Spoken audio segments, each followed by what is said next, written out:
As you can see, meron kayo nakikita. Acetone na naman. And tonight, pala ko maglagay ng French manicure. So, ipapakita ko sa inyo guys kung paano ko gawin ang aking kuko or ang aking French manicure. So, let's start na. So yung natin guys is this is base coat. Pero ito yung ilalagay ko after ng aking white guys, ng aking Smiley na may ipapakita kasi nga para saan ito. Ito gagamitin ko para sa aking linya or sa Smiley top coat syempre. And as ito nail buffer, nail file, brush na may ipapakita ko para saan ito, stick and konting cotton. Yan, it's up. Start na tayo guys.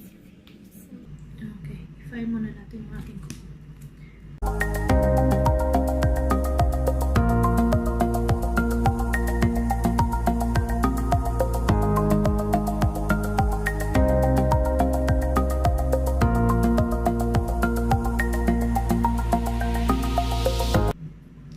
Okay, next is linisin ang ilalim ng kuko.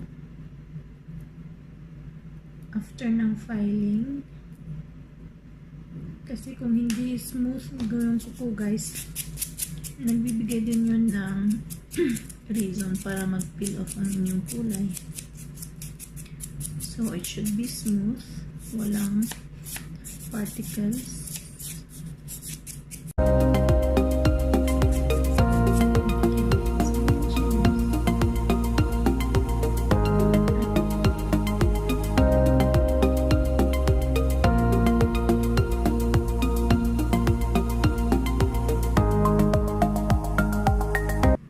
Last yung kulay ay kukunin natin yung oil or kung naglagay kayo ng lotion, tatanggalin natin yung sa ating kuko para tumagal yung ating kulay at hindi siya mag-peel off ng mabilisan.